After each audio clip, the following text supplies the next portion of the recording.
It's wonderful having you with us, dear friends. Appreciate your presence and your commitment and your solidarity. It's definitely a broken world that we're living in, and that's why there's always need for peace activists, people who are trying to fix this broken world that we have broken ourselves. I think humanity, we continue to mess up things. Addameer is with us. Gina, are you here? Hi everyone, yes, I'm here. Ahlan, ahlan, ahlan, Gina. Are you going to be sharing from a PowerPoint or no? No, I don't have a PowerPoint prepared. I was just gonna speak, if that's okay. Yeah, it's okay. Ahlan wa sahlan. Thank you for being with us. Thank you for having me. So, dear friends, this meeting is being recorded. So, is for one reason or another you don't want to be recorded, please turn off your or to appear online at a certain time, please turn off your cameras. And we're going to be asking people not to unmute themselves during the talk. We're going to offer the opportunity of people asking questions. You can ask questions in the chat, but and if there is time and there is space, we will open it up for live questions.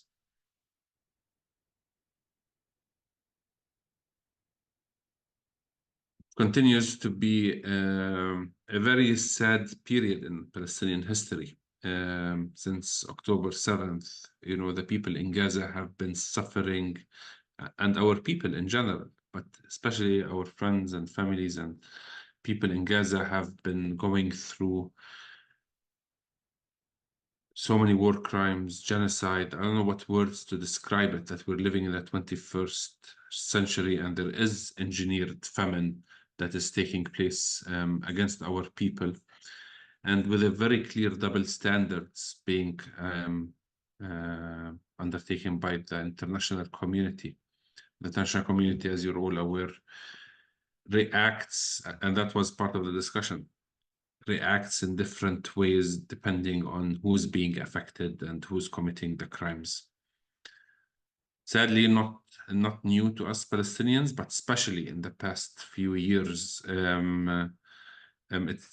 since the Trump era, I would say that it's becoming clearer and clearer. But I think we are a community who would like to do something different. We appreciate everybody who's meeting, everybody who's doing the actions that we're sending it. I know it's really challenging with this change of time. We still insist to be on Palestinian time internationally, which is confusing others around the world. So thank you for being patient with us. But today we have a special guest with us. We have a special organization that does very important work here in Palestine, defending, I would say, the prophets of Palestine, the people who end up in jail. It's usually, in most places, the jail is done for people who break the law or who commit crimes. In Palestine, when somebody goes to jail, it is usually the people who are willing to make a stand for human rights and to defend the freedom of the people, especially the people on the margins. Many people have been, almost every Palestinian, I would say, that's not statistics, that's my opinion, has been to jail, and some multiple times, sadly. And it could be as something as minimum as taking part in a silent demonstration, writing something on Facebook, or just being at the wrong place at the wrong time. But we have an organization that is also under attack itself to what is taking place. One of the 6 organizations or 7 organizations that have been under continuous attacks for a number of years, just for doing the work that they're doing and for being who they are. It's a pleasure having you with us, Gina. And Please introduce yourself. Hi, everyone. So first of all, I want to thank everyone for being here, and thank you as well, Sabine, for having me and inviting me. I would say that, a really good job was given right now in explaining the situation and kind of a general overview of what's been going on in Palestine. So I'm here representing Addameer, and Addameer is a prisoner support and human rights organization that works towards advocating and supporting the rights of Palestinian prisoners that are unjustly and illegally detained inside Israeli prisons.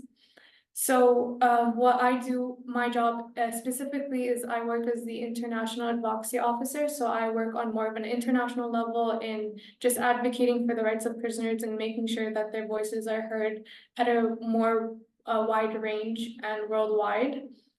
As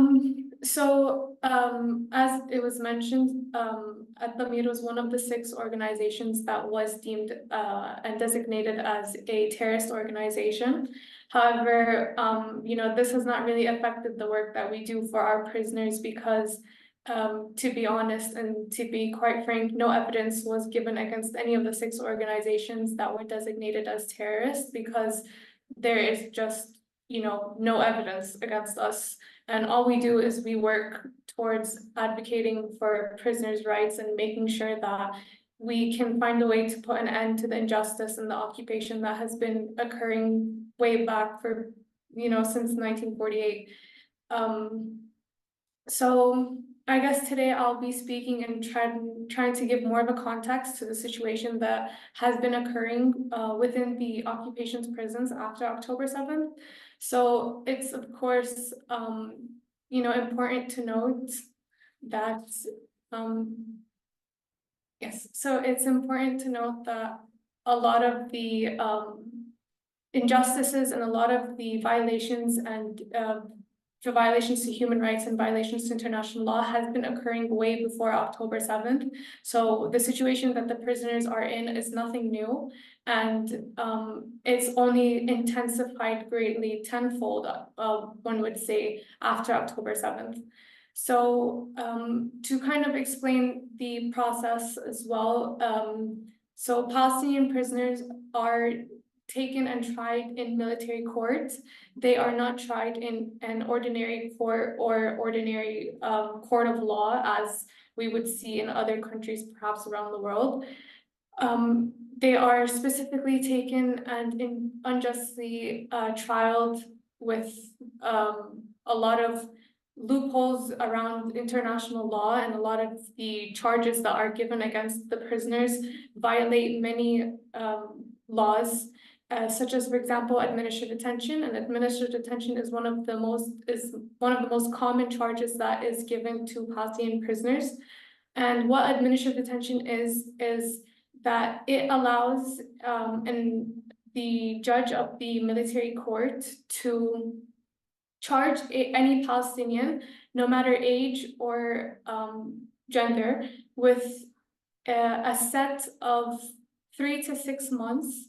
So a Palestinian could be charged from up to 6 months under no evidence, under evidence. If there is evidence, it would be evidence that is kept in a secret file that the detainee or the lawyer themselves have absolutely no access to. So just to sort of repeat this, the evidence that is usually held against the Palestinian is kept secret in a file that the Palestinian lawyer and the Palestinian detainee themselves do not have any access to. So they have no idea what they're being charged with, what the crime is exactly that is being held against them. And there's no way to fight this charge once it is given and ordered against a prisoner, because the lawyer is just quite frankly unable to dispute any of the evidence, since they have no access to what exactly the crime that is being suspected to have been committed. So the judge can renew an administrative order indefinitely. So once the detention period that was given was carried out until its end date, the judicial review will take place. And then in this judicial review, the judge can review the file, this same secret file, and give another sentencing of administrative detention, another, for example, 3 to 6 months, and then this is repeated indefinitely for as long as the judge deems fit. So this just keeps the prisoners detained for a very long period of time without the ability to even fight against this charge. So yeah, that sort of explains what administrative detention is, and the military system, and the basically just systemic violations that have been occurring since the existence and since the creations of these prisons and these detention centers. So a lot of these detention centers that the prisoners are being taken to are illegal detention centers that are set up as well in illegal.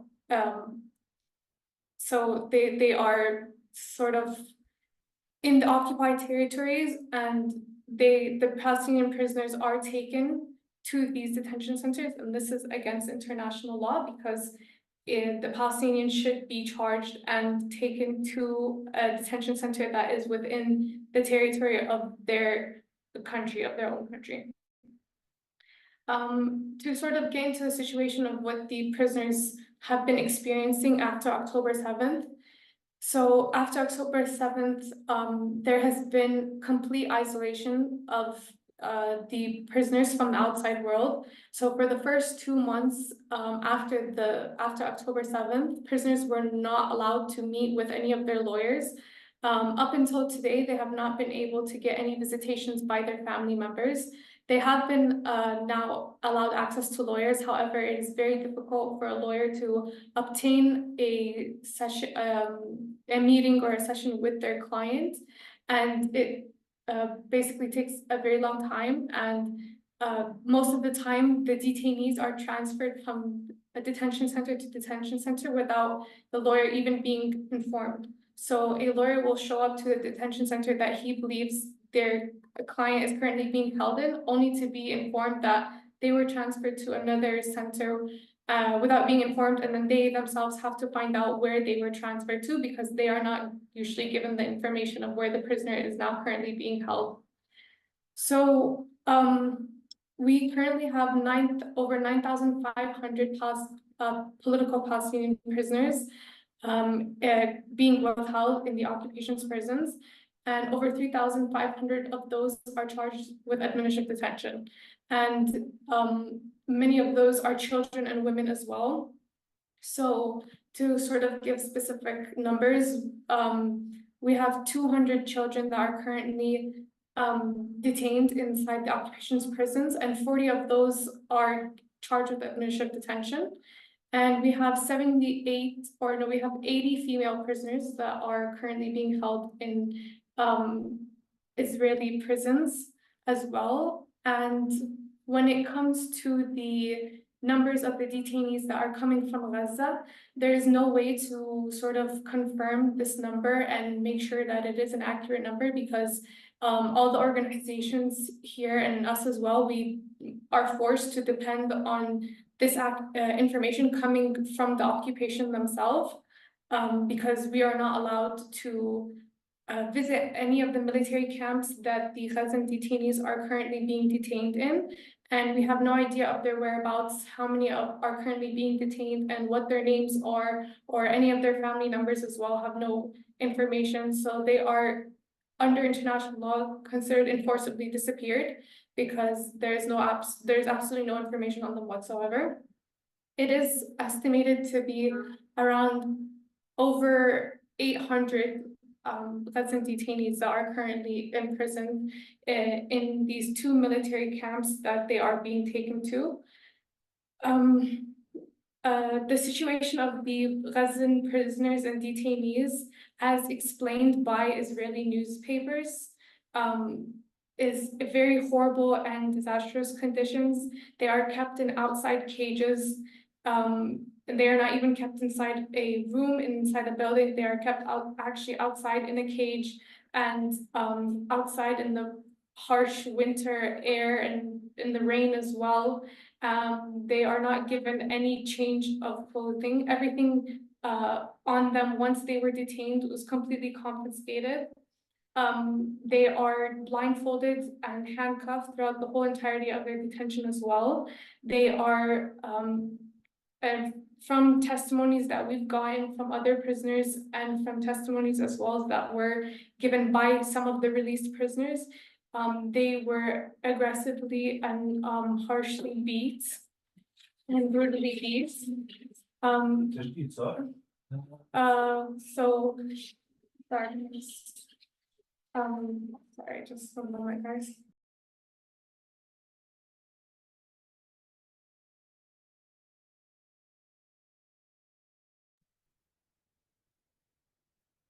Okay, sorry, I'm back.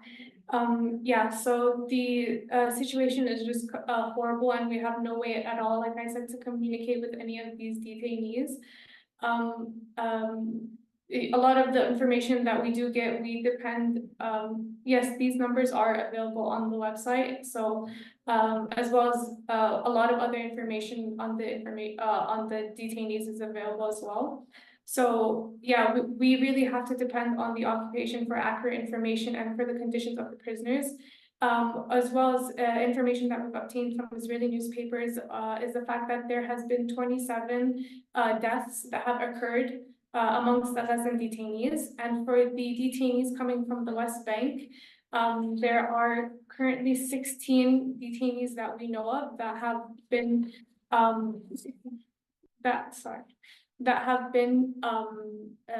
killed as well. So those are the detainees coming from the West Bank. Also, the torture that has been going on inside the prisons after October 7th has escalated at a very alarming rate as well. A lot of the prisoners are, almost all the prisoners are experiencing ambushes inside their cells. So special unit forces from the Israeli occupation will enter and aggressively and brutally beat the prisoners. And it's at very random hours of the day and very random hours of the night. Dogs are also unleashed onto the prisoners as well. So not only are aggressive and heavy duty tools and tools of torture used against the prisoners, but as well the use of animals. As the prisoners are also being starved, and they're not being provided with any adequate food. They are given very small amounts of food. Also, as well, the glass from the windows in the cells have been removed, and this is done deliberately in order again to allow the harsh winter elements to enter inside the room. Children are being beat. Children's bones have been crushed and smashed. These are testimonies from released prisoners that were released during the prisoner exchange back in November, and as well as the fact that these prisoners that were released in November were, as well, many of them were rearrested this month and last month. So the occupation as well has violated the terms of the prisoner exchange that had occurred back in November, and they have rearrested many of these prisoners. So yeah, that sort of, gives an overview of the gruesome and the very violent torture that the prisoners have been experiencing since October 7th. And of course, this has been occurring way before, this date as well, but it is sort of intensified sort of as a way of revenge and collective punishment against the Palestinians. Yes, the situation is as bad for both women and children. The women, and not just the women, but both genders, are threatened with sexual assault and sexual harassment as well. Women and men and children as well are strip searched upon entering the prisons, and as well as they are being transferred from cell to cell or from prison to prison, they are strip searched. So that has been the situation that's been going on.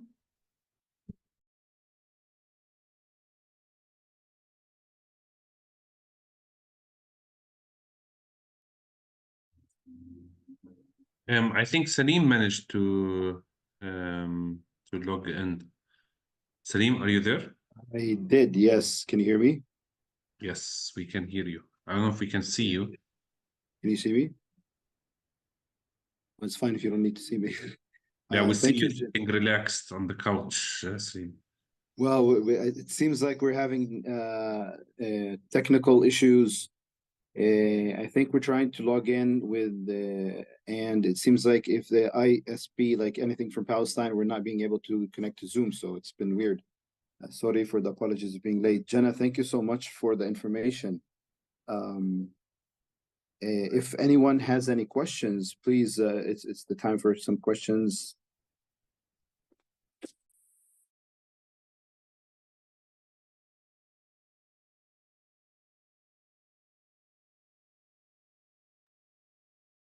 There are some questions in the chat. So you've addressed it a little bit, but is the situation as bad for women and children for male detainees, or it is usually an easier case? No, it would not be safe to say that the situation is any easier for the men and for the women and the children as well. From the many testimonies that we've collected, the same is occurring to all ages and all genders as well. We have a question from Randy, Omar. Or Randy has his hand raised up if they would like to ask.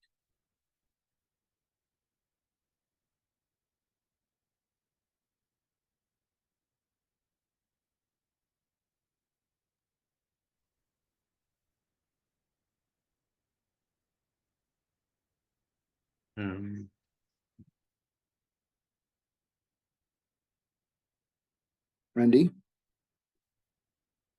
Hi, Do you have I wasn't able to unmute.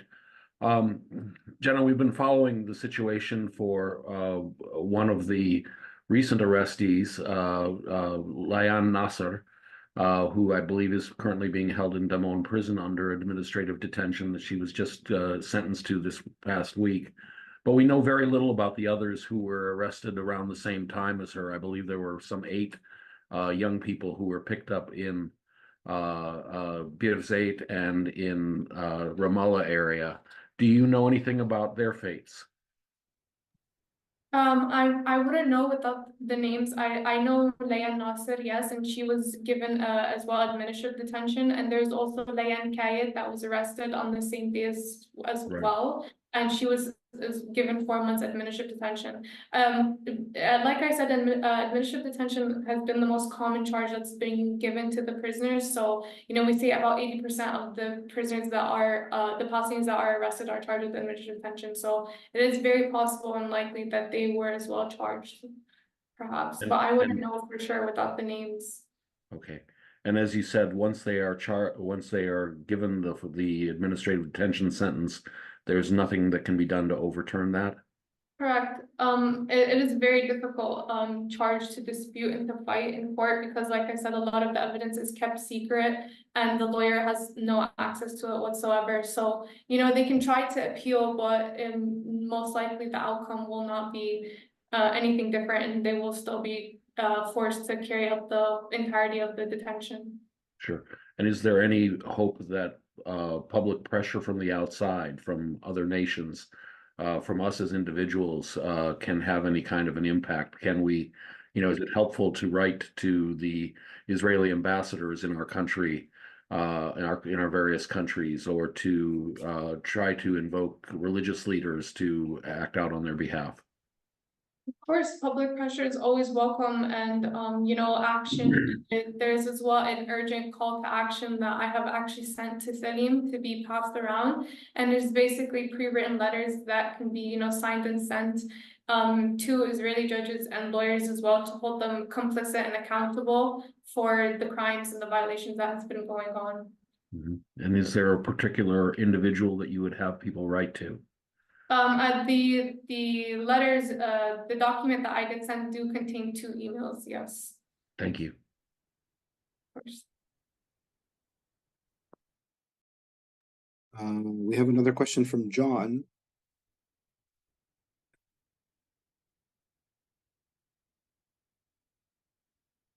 John? Yes, Janine, thank you very much for what you do. And have you, or the Adim, taken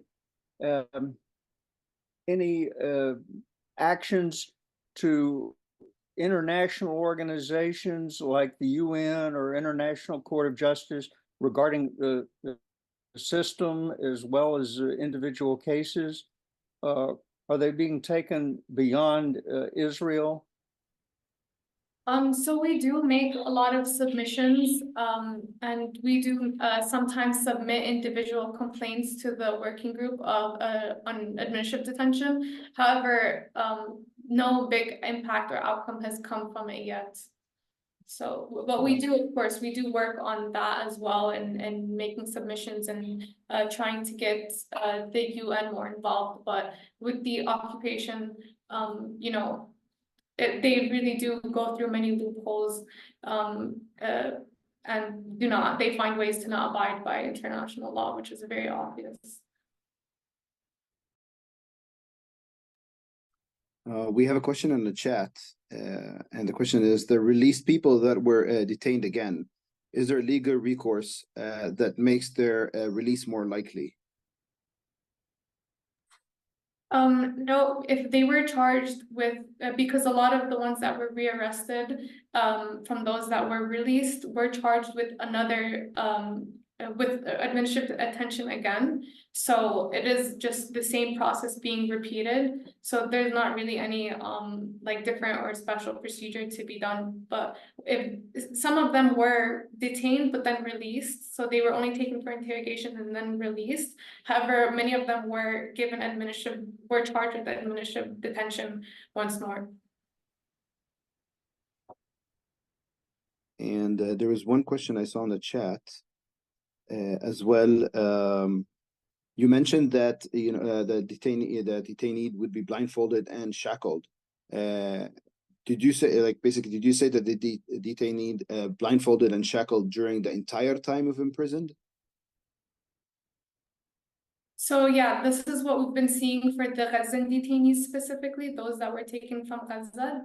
It has been documented by, like I said, Israeli newspapers that they were blindfolded and zip tied for the entirety of their detention, as well as testimonies of released prisoners that were released and did conduct interviews in the Gaza Strip. They also said the same thing as well. For the prisoners here in the West Bank, it's not always the case. They are not always blindfolded for the whole entire time or handcuffed. They could be for a small amount of time, but usually it is not the same as with the detainees from Gaza. And then there's another question from Mike. There are some 6,000 political prisoners, not admin detainees. Are their charges known to lawyers? So yes, the ones that are not charged with administrative detention, yes, the charges are usually given to the lawyers. But once the charge is given, if they were sentenced to a certain amount of time, it is still the same process. It is very difficult to appeal and dispute.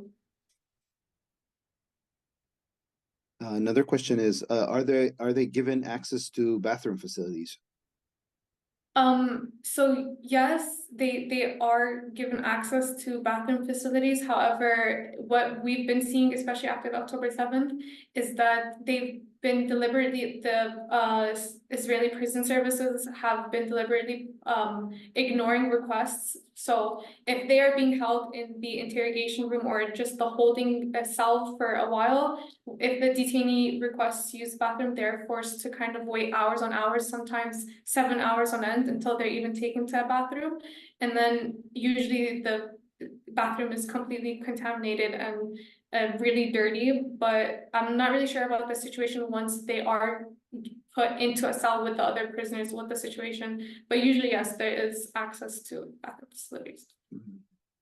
One question I saw in the chat is, are the prisoners from Gaza and the prisoners from the West Bank, are they held together? So no, the prisoners from Gaza are mostly taken to two military camps named Detention and Anatot. And due to the overcrowding that has been happening, because as well after October 7th, the mass increase in arrest campaigns has resulted in overcrowding of the detention centers here as well, because there really is no space. So cells that are meant to hold for around 4 prisoners are now currently holding 10 prisoners. So during the beginning, they were kind of mixed, however, not in the same cell, but like just different sections, but the same center. So it depends on center to center. So they could be some detainees from Gaza in the same detention center or detention camp. However, they're not in the same section of the other Palestinian prisoners from the West Bank. There's a question from Gavin. Is there a way to focus on certain detainees? Are those that they know very well? We can push from this side and have these petitions worked previously. So really, like, especially now during the whole like chaos and the hectic situation, we have not really been making any campaigns for any specific prisoner. So we've been kind of grouping, for example, the human rights defenders or like the activists, the journalists, like sort of, and campaigning for them like as a whole, as in general, but we have not made like any specific individual campaigns because, you know, everyone is just, you know, the situation is just very hectic, and it wouldn't be very beneficial to focus specifically on one prisoner. We also have a question from Todd. Let me just unmute.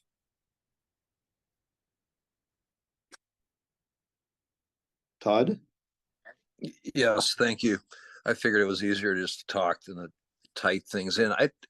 Can you speak to, and this would also, of course, depend on where you're at, but can you speak to how you all are doing, Palestinians? I mean, it looks like from what I see on the internet that you're good at getting together and kind of a brotherly, sisterly communion, you know, or you know, you help each other and comfort each other. But how I mean, it's unimaginable what it must be like coming out of that detention, what those people have to go through, and I'm just wondering how you're doing as a society, because I mean, what we're starting to think about also is, you know, there's going to be accountability once this is done, for lack of a better word at the moment, done. But how are you all holding up?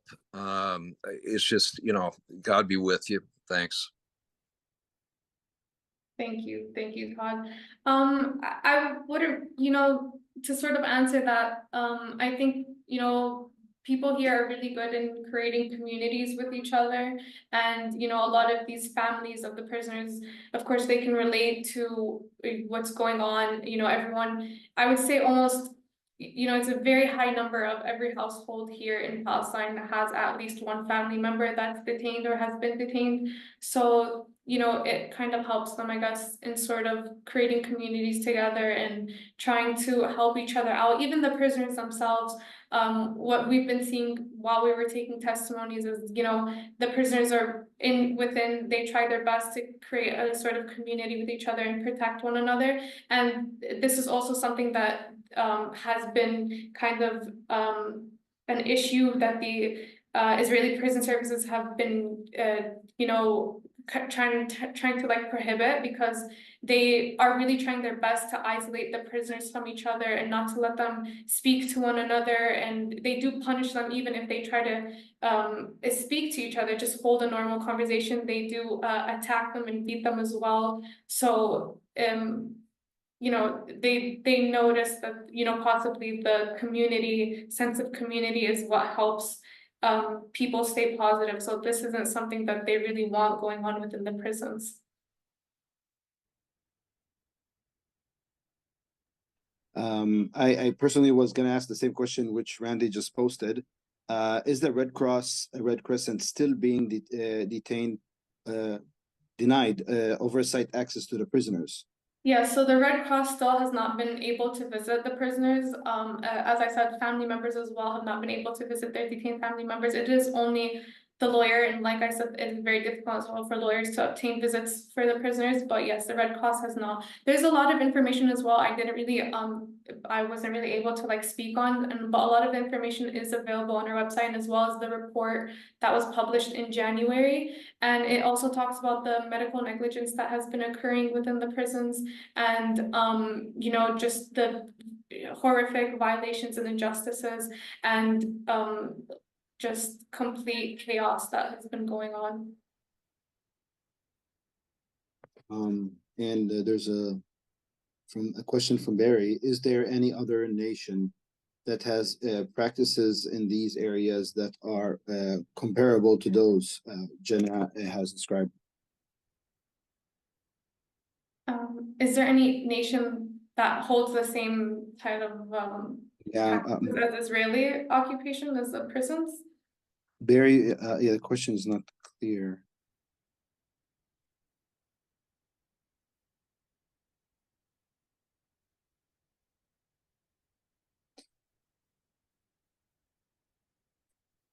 I don't know if Barry could actually hear us and send another question.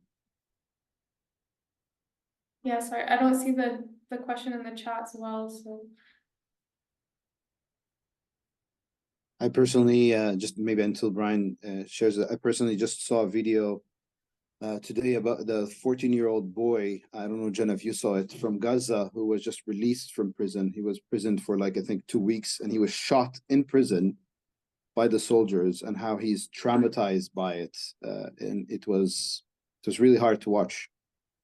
Yes, this is really more common than you think, and it plays into the medical negligence that's been going on in the prisons, because a lot of these prisoners are injured upon their arrest. So during the arresting process itself, and prisoners are also shot while they are being arrested, and then they're not being treated. So they're shot and injured and beat, and they're in need of like very urgent care and medical attention. However, the detention, the arresting process is carried out till the very end. So even though, no matter if they were shot or injured upon arrest, they're still being taken into interrogation, and they're still being charged and thrown in a cell as well. And their injuries are not even being attended to by any sort of medical staff whatsoever. They're completely ignored, and they're forced to suffer the entire time until perhaps maybe they're being seen by medical staff. But even then, if they are seen by medical staff, we've also obtained some testimonies from people that claim that once they were seen by a doctor, if the doctor asked them what happened, and if they said that, oh, we were beat, or this happened to me as well, the soldiers will re-enter the clinic, the room, and they'll beat the prisoner again. So it is very horrific, you know, what's been going on. True.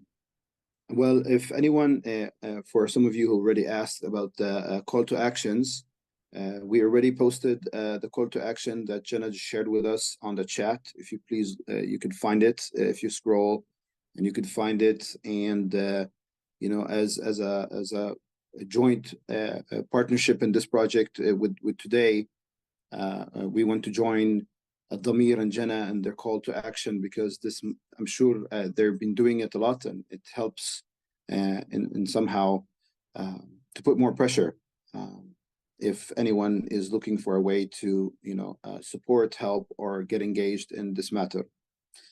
Jenna, thank you so much. You know, as you said, this topic is very big, and it could go for on and on, especially after October 7th and the things that we've been hearing. Gaza itself is a different story, and the treatment of the prisoners there and here as well. You know, myself as just a regular Palestinian, you know, it has been, we have been very aware that it even comes to the point that we are in the danger of being imprisoned just by sharing on social media our struggle. We could be detained by that, and so it's been not easy to express that situation, especially I think maybe in Jerusalem the most. But Jenna, thank you so much. And I think for now we're gonna be going to our action plans. Sorry, the call of actions. Ryan, do we have any of the call of actions alongside with the one that Jenna shared? I'll go ahead and jump in and answer that question. Sure. And thanks again, Jenna, for your presentation. I do just have one final question for Jenna regarding the action that we're all gonna participate in now. We're gonna go through and read this document with the letter that you've provided us.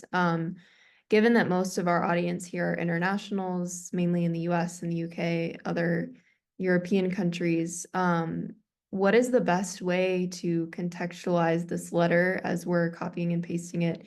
I understand that it's being directed to Israeli judges. So is this beneficial action, particularly for this international audience? Yeah, this is something that we've been sharing with all our audiences as well, and every because this month is tomorrow is Prisoners Day, so this month kind of revolves around the whole day for us. So what we've been doing since the beginning of the month is we've been sharing this call for action with every lecture or every webinar that we've been holding, and we've been asking just like on a whole international level for people to just, if they would like, of course, to participate and send it in, because it kind of course puts more of a pressure on the Israeli occupation here, because it's not coming just from people in Palestine, but more on an international scale. So yeah. Great, thank you. Yeah, so I'll be inviting everyone to, at this time, turn to your email inboxes. And again, I'm going to share my screen with this letter. And as Jenna said, encouraging all of us to send this email, even stating what country you're from, and to just have the added pressure on that. So I'm going to go ahead and read it, but while I'm reading it, please move to your email inbox and let's together complete this action that's been provided to us by Addameer. So as Jenna shared, that tomorrow is Palestinian Prisoners Day. Our call to action reads, during the month of Palestinian Prisoners Day, the 17th of April, Addameer issues an urgent call for action to the free people of the world. The crimes of the Israeli occupation against Palestinian prisoners have intensified since last October 7th. The occupation authorities have launched a wide-ranging campaign of arrests targeting all sectors of the Palestinian people. More than 8,000 male and female detainees have been arrested since October 7th. 80% of them are held under arbitrary administrative detention without charge or trial. 16 Palestinian prisoners have been killed under torture and ill treatment in the occupation's prisons. Thousands of Palestinians from Gaza are subjected to enforced disappearance. Dozens of detainees from Gaza have been killed during detention in military camps. In the face of all these crimes and many others, Addameer calls those in solidarity with Palestinian political prisoners to address both the Israeli Military Central Command, who issues and signs thousands of orders for arbitrary administrative detention, and the head of Israeli prison service responsible for all crimes committed against prisoners inside the prisons, and demand an immediate cessation of the crimes on Palestinian prisoners, using the following two texts for different emails. So the two different texts read, the detention of Palestinians under administrative detention orders without informing the detainee of the nature and cause of the charge, denying them their right to a fair trial, is a war crime according to the Rome Statute of the International Criminal Court. Your issuance and signing of these orders expose you to legal accountability as a war criminal. There are currently over 3,600 Palestinians detained administratively in prisons without any charges. I demand an immediate cessation of the crime of issuing administrative detention orders to detain Palestinians without charge or trial. You should be well aware that you will be subject to legal accountability for perpetrating this crime. And then underneath this message is the email that you can copy and paste as you're sending this message. And then I would encourage everyone to be signing the email with your name, the country that you're from, that you're representing as you send this email. And then the second one which is writing to the head of the Israeli prison service, where the second email is then listed below there, reads, "The crime of subjecting Palestinian prisoners to torture, ill treatment, and abuse by the Israeli prison service forces is a war crime and a crime against humanity, according to the Rome Statute of the International Criminal Court. You bear full legal responsibility for committing these crimes. Within the prison, 16 Palestinian prisoners have been killed in the past 6 months as a result of severe beatings, torture, ill treatment, and medical neglect, and Palestinian prisoners continue to be subjected to the policies of starvation, thirst, and deprivation of basic rights. I demand an immediate cessation of the crimes of torture and ill treatment against Palestinian prisoners. You should be well aware that you will be subject to legal accountability for perpetrating this crime." So I hope this is helpful for us to go through and read as we're sending these emails provided to us by Addameer. I'm going to stop sharing my screen. Yes, Hazel, I would say it's okay to resend. These sorts of emails can be sent more than once. Maybe what are some people putting in the subject line? What have you used? You can drop that in the chat. Yeah, letter of concern, Palestinian prisoners, prisoners treatment, prisoners held.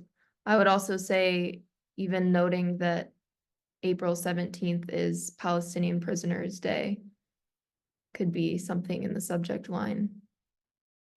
Yeah, good point from Ton with the subject lines to make it more creative and not the topic of the email to get them read.